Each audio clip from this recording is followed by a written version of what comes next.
Les Assises nationales de la refondation, ANR, ont démarré, le 11 décembre dernier, par la phase communale. Les ANR ont démarré dans une situation politique et sécuritaire extrêmement difficile. La semaine qui vient de s'achever a été dramatique sur le sol malien. Le massacre des forains de Songo, les assassinats de Tombouctou et de Doro, la mort des casques bleus togolais ont rappelé l'extrême cruauté des groupes radicaux.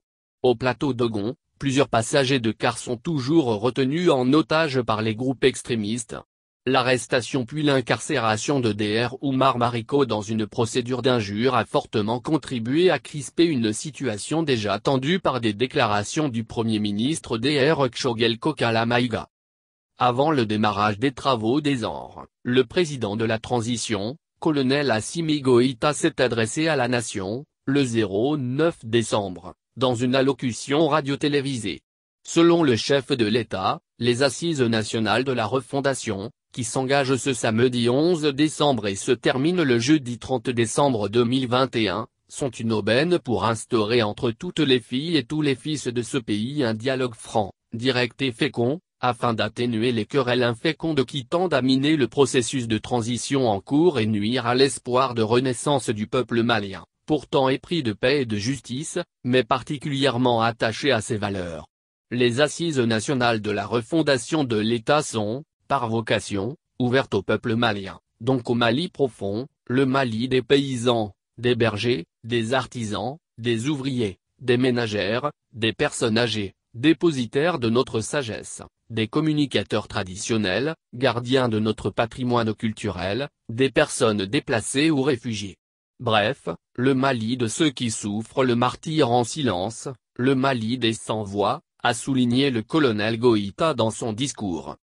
Quelques heures après ce discours présidentiel, le cadre stratégique permanent, CSP, a publié, le 10 décembre depuis Ménaka, une déclaration relative à la tenue des Assises nationales de la refondation, ANR.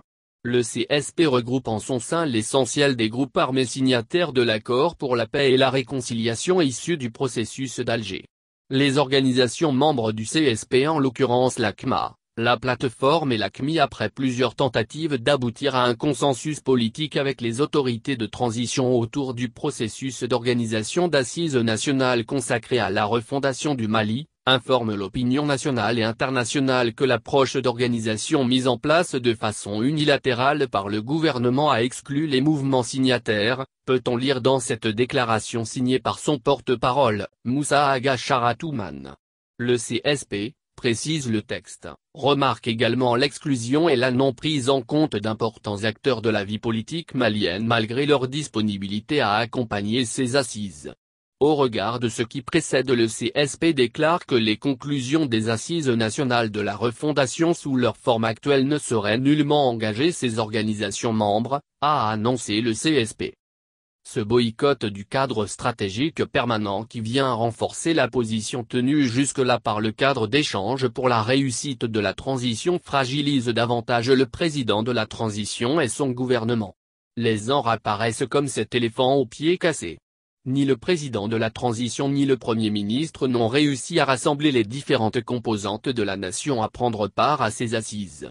La division est consommée. La capacité de l'équipe de transition de tenir les assises sur l'ensemble du territoire national est désormais sujette à caution. Le gouvernement de transition sera sans doute en difficulté pour faire comprendre que les résolutions des ANR reflètent les préoccupations des populations maliennes.